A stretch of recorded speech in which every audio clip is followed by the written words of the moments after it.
Guys, we are pretty excited. We are doing a collab with Dustin Sylvie Photography. So Dustin is from Canada and he does these really awesome sort of documentary style films. And he's actually going to be riding a adventure bike down through the coast of North America and down into South America, I think. And we'll let him, you know, he's got details on his website. You can definitely check that out. So we'll put a link to that down below. But for his trip, we're actually sponsoring him with chin mounts. He's gonna be running GoPros and our chin mount to do this adventure ride.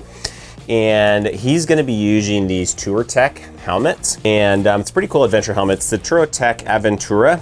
And we actually kind of like the way this helmet's designed. We see a lot of these helmets and this one's got a lot of features that we like, but this really isn't a helmet review.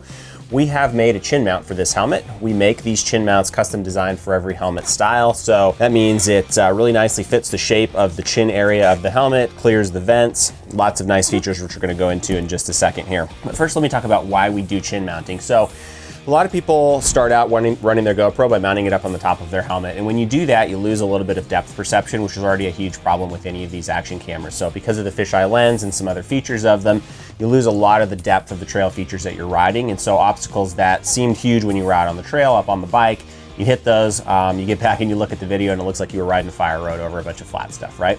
Well, bringing the camera off the top of your helmet down to your chin position, so that 6 or 8, 10 inches, whatever, of height difference actually makes a big difference to depth perception with the GoPros and similar action cameras. When you get them down closer to the obstacle and get the right perspective, you can start to see more of the size of the sort of real size of that obstacle. So moving it off the top of the helmet, putting it down on the chin mat gives you an ideal sort of point of view perspective. It's the lowest point on your body that you can get your camera while still getting the gimbal effect of your head. So if you put it on your chest, all you get is that straightforward view and your chest bouncing around and stuff like that. It's not really an ideal angle, although some people do like to run it that way. I don't like watching those videos as much. Put it off to the side of your helmet, which is another way to get it down, but then you've got this kind of skewed, weird side view. Sometimes it's a little bit crooked, or you're looking sort of back across the scene that the rider would have been seeing, and it's hard to watch. It looks like you're kind of watching with one eye closed or something like that when you as a viewer watch those videos. A lot of other reasons to bring the GoPro down onto the chin area, sort of side effects, if you will, of doing that. It's much less likely to get ripped off of the helmet. So again, if you run it up on top of the helmet like some people do, you're going through branches or anything like that, that camera can get knocked off or knocked back, so it's just staring at the sky. And you might not even know it. You can't see it. Obviously, you can go feel for it all the time if that's something you're into, but it's just a lot easier to lose your camera, and back in the day, we've actually done that. Another nice thing is that when you have the camera mounted down here, if you're doing any kind of moto vlogging or you want to record your voice, it's right here, right in front of your voice, and it gets excellent audio pickup, especially if you're using the media mod, where you can set the mic preference to bias towards the rear, and you get really excellent like vlogging audio out of that setup. Wait, and there was oil leaking out of here. Where? Here? Wasn't there? When you punched it? Yeah, I punched it here. And that was... did it again. Just now, huh? Yeah. So those are kind of the reasons why we like chin mounting in general. About the mounts that we make specifically, so there's a couple of different options for chin mounting. There's some stuff that clamps on. We've seen people drill holes and screw stuff to their helmet. Very dangerous. Highly do not recommend doing that. And then there's some that kind of strap on like the Bane mask, right? And then just go right over the front of the whole thing. There's problems with all of those solutions. Any of the clip-on, clamp-on ones are likely to fall off. That's particularly true if you're doing any kind of motocross riding where you're hitting jumps, but even if you're just pounding down the trail, having something that's just sort of gently clipped there always made me nervous. The strap-on ones that you can get, they work okay, but they tend to really block these vents. And so in this particular helmet, for example, you've got this really nice, accessible chin vent. If you do a strap-on, not only do you block access to actually operate this vent, but you also cover up the vent, and it's just not going to get that airflow to keep you cool. So if you're riding somewhere hot and you want your venting, that's also going to be a problem. So the chin mounts that we make, they keep the vents clear. You can see like it's super easy to get to this, even with the GoPro mounted on here, right? You get to this this vent, no problem. The other thing is video angle. So a lot of the chin mounting options, the other options that you can get, they set the camera way back against the chin piece like this.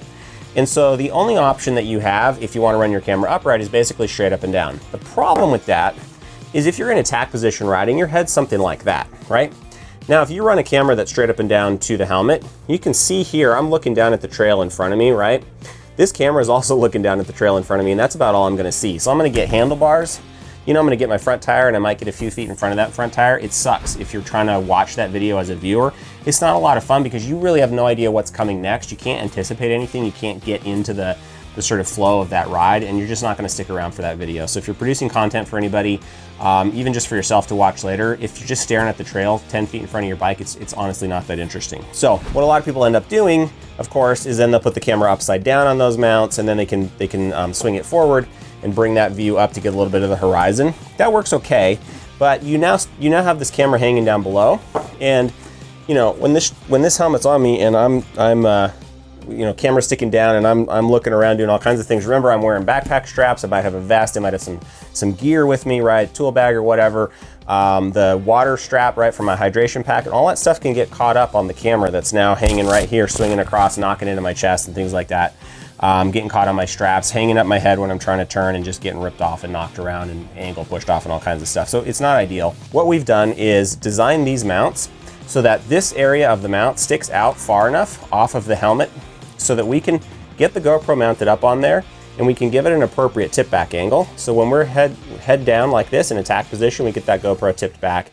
And what you want to do is you want the top of the GoPro to line up with the top of the viewport here, this area, because that's basically what your eyes are looking at, and that's a really easy way to align it to make sure that you get the right view angle.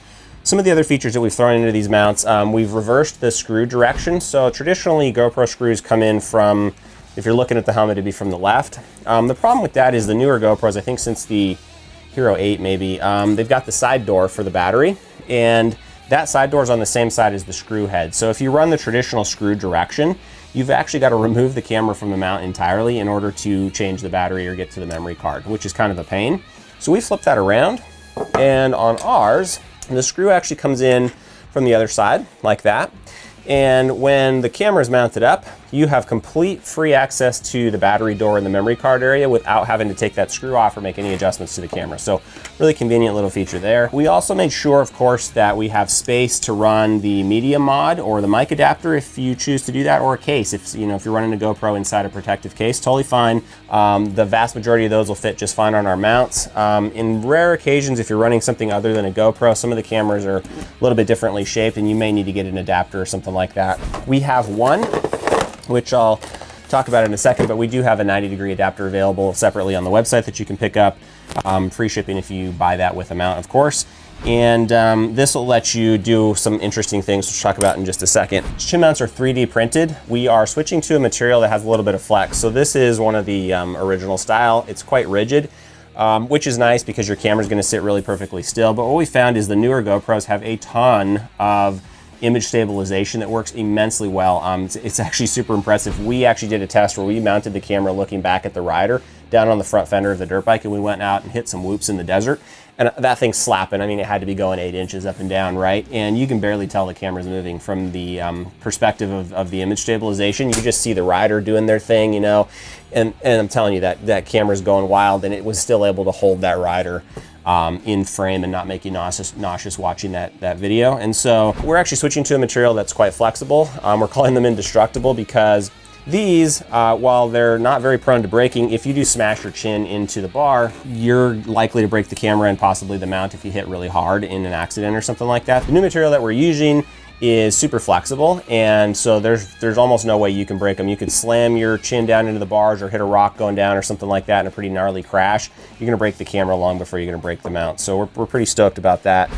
And that gives us some more flexibility in terms of how we build the mount forks too, so we've made it a little bit more convenient to get your camera into the mount forks there. Coming back to the 90-degree adapter that we sell, the real point of it is that if you are filming content for Instagram, TikTok, Facebook Reels, or YouTube Shorts, those kinds of things, those are now run in the vertical format, right? So it used to be you'd have these sort of widescreen horizontal clips that you'd put up on traditional Instagram posts. Well, Instagram has now rotated those and is preferring and like prioritizing in the algorithm the full screen tall view for cell phones. And GoPros are actually really cool in that if you rotate them sideways before you start recording, they'll actually reorient the image to be that vertical footage.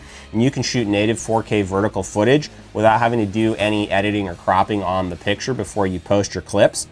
So basically you'll use this 90-degree adapter, you'll mount that in the helmet or on the helmet mount like so. And then the camera will mount from there. So the camera's gonna sit right here.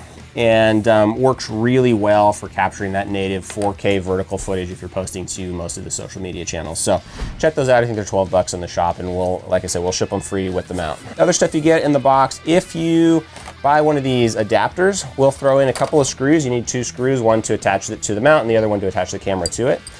So you'll get those if you buy that. If you buy the mount, you'll of course get the mount, and you can see here, so this is from I think this is the Bell MX9, but you can see how different it is really. So each of these really are custom for the helmet that they're made for. But you'll of course get the mount.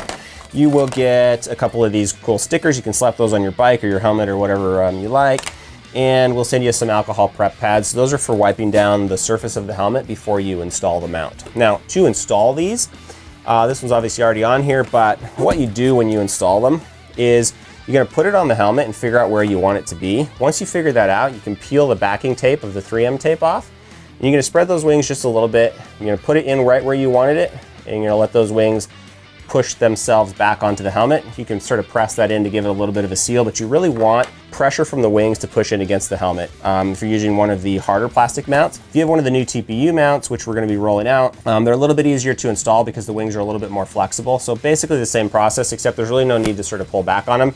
You just kind of put it in place and stick them, and they'll hold really nicely. So that's a little bit more convenient. And then of course, cool box, which actually global supply chain issues have finally caught up with us, and our box supplier is behind and gonna miss their deadline. So some of you in the next couple of weeks, probably from when this video comes out, are gonna be getting mounts in packages, which sucks, and I'm sorry, but you're gonna throw the box away anyway. So that's our first Touratech chin mount. All the links are down in the description. Like and subscribe to this video, of course. So we have this awesome podcast. We bring on people like Cody Webb, Graham Jarvis, Anthony Johnson, Cooper Abbott, some big names. We've got more coming, and you don't want to miss those interviews. We talk to those folks for about an hour or so. We ask them the questions you wish you could ask them. We wish we could ask them. It's a ton of fun, and so like and subscribe. You want to make sure you catch those. Links to the entire store. We've got 60 plus models of helmets that we make chin mounts for. So that's all down in the description. And yeah, thanks for watching, and we'll see you next time, guys.